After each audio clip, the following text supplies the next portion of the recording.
Good morning. So that was an amazing introduction. I should hire her to write my bio in the future. That will help. So as she said, that I am outside of Stony. I've been teaching in Stony Brook since fall of 2007. So I've been here for a little bit. Outside of Stony Brook, I am a professional lighting and video design for live performances and installation. And in my other free time that I have, I will make work that has a contemporary focus and often interdisciplinary. And the work that I made, I usually follow a process called the devised theater process. And the devised theater process is a process that began in the 1960s, when generally that was a time where people rebel on a lot of things, including theater artists. And they decided that the traditional model of making theater is not the way to do it. So they developed a lot of different kinds of techniques, and many theater endeavors come out of it. And there are many, many different types of models. There is no prescribed way to do it, but there are some common similarities in them. One of them is the fact that the starting point of what inspired that piece of performance is often not just a written script. Often it can be coming from anywhere from a poem to a word to a painting to a personal stories and anything that can start the process. And the end product don't always lend itself into a finished script like a normal theater production may have. So that's a very important aspect of it. So for myself, as Nancy have talked about, are they edible? I was inspired by the Odyssey. And specifically, I was really inspired by how when I read the Odyssey, I was amazed by how the people are constantly eating. Even though it means that they were going to be killed for it, they still choose to eat the food in front of them. And I started to wonder, the fact that these are soldiers, and I'm interested in drawing a parallel between the insatiable appetites and what the impact of warfare have on them psychologically. So to do that, I blend many different ways of doing it. Here is a picture of it this is actually Odysseus, which is a puppet. So I use puppetry. I also use video projection, and there was some animation also in it. And then, as Nancy mentioned, click, food. So back one slide. So in this picture, we are actually seasoning raw meat, and we're actually cooking it in the next step that you don't get to see. And we're also serving the food to the audience. So the audience are eating along the way as the performances go. And the idea behind it is we really want to create an interactive conversation about war and consumptions and the journey of going home and the toll that it may have put on your body. So that's kind of what that piece of work looks like. And the approach that I do to create these work and how I bring it into the classroom is what I'm going to talk about following up. Now, when you think of a theater student, this picture comes to mind. Yes, it is Glee. It's about a fictional high school glee club, which a glee club is actually a choir group, not a theater club. But look at them. I mean, look at how excited they are. How confident they look like, how sincere, how tall they are standing, the commitment. These are all aspects of what we think a perfect theater student should look like, because they are going to make theater and they're going to change the world, because we taught them that theater is a social force. We are going to educate, we're going to be an influencer and reflector of social values, the mirror, very important, the mirror. And then we are going to be a weapon for social change. And then also, while you're doing it, you get to have you gain personal forces. You have to do teamwork. You have to have interpersonal skills to be able to function in society. And then finally, very important, the theater is an art form. We need to appreciate it, we need to go to see it, we need to learn about it, and we need to really, really get into it, because otherwise it's going to be, gone, die, that we always talk about. So this list is a great list, but it's also a very cliche list, because I can substitute, aside from the art form portion of it, I can substitute it with any other discipline, and it will kind of yield the same list. Which, of course, you say, well, of course it should, because it's universal.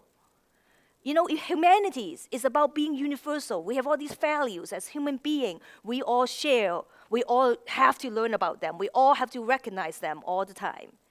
And so, as theater educator, our job is to reinforce this. And what better way to reinforce this? By actually having a piece of classic. So last spring, I chose to do Antigone with 12 students, who actually are not all theater students. They're coming from many different backgrounds. Some of them have never even been on stage before. We have anything ranging from freshmen to a gentleman who's retired and came back to school to get his studio art degree. So there's a diversity of it.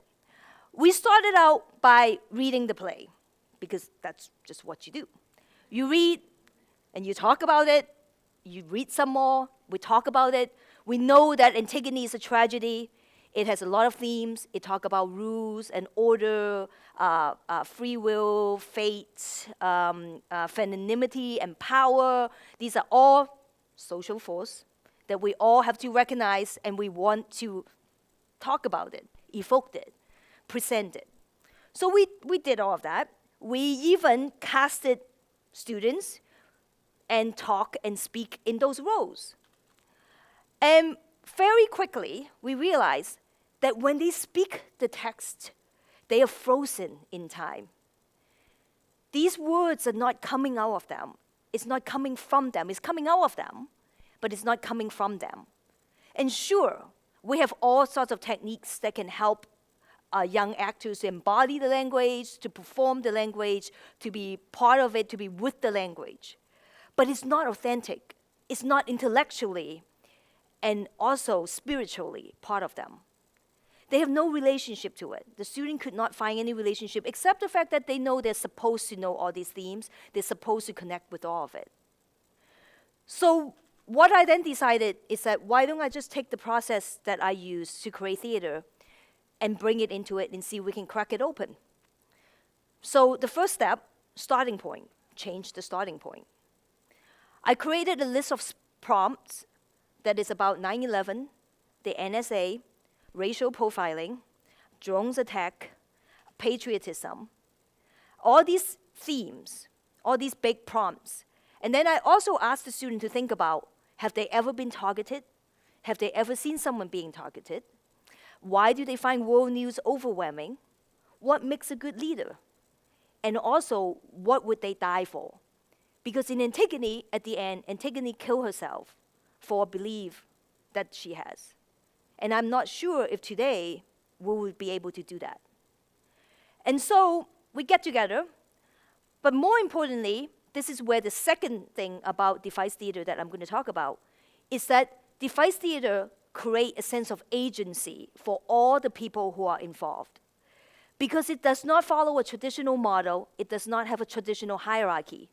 Every participant is expected to be a creator, a writer, a performer, a designer, all together simultaneously.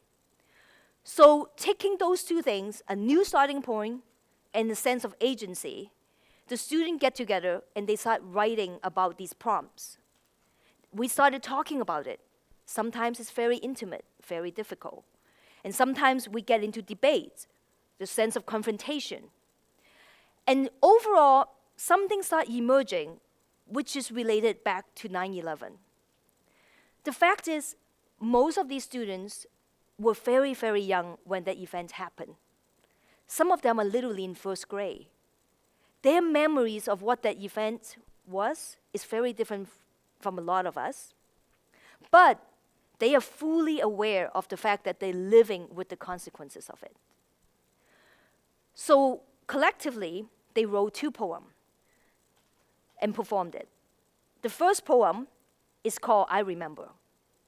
I remember looking through the window. I remember making lunch for my little brother. I remember my brother in bed. I remember caring about things that a 7-year-old would care about. I remember I was in primary school in China. I remember I was in school and not being cool, but happy that school got out early that day.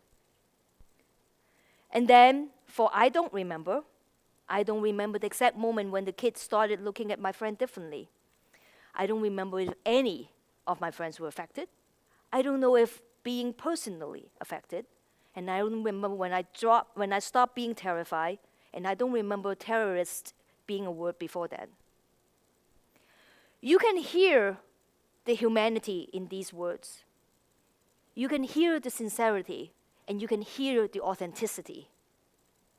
And from there, they also write and created things about protest, about war, about patriotism and power, and also about sisterhoods, and about the psychology of Antigone. Now, incidentally, all of these images is from the show, because ultimately we use everything that has become the show. Even our bad performances is actually part of the show. And we even created a debate between Antigone and Creon, and we asked the audience to actually vote for it every night, and the vote are being tallied. But unfortunately, we did stick with the ending of Antigone's death. Now, in the end, the student did not perform Socrates' version of Antigone. Instead, they performed Antigone that is for now. And the word now is a very interesting word. When I was at Cal Arts, we are often being asked all the time, why do you want to do this piece of theater now? The word now have the ability to go forward and backwards in time. As this image, you can see, they are both who they are today, and they are also Greek citizens. The word now is very important, because if we do Antigone by just only doing the themes, we're only doing half of the job. Because when Antigone was done in 441 BC, it was for the performers then and for the audience then. So we need to find a way to connect it with the audience today, and also for the performers themselves. They need to find a way to connect with it today.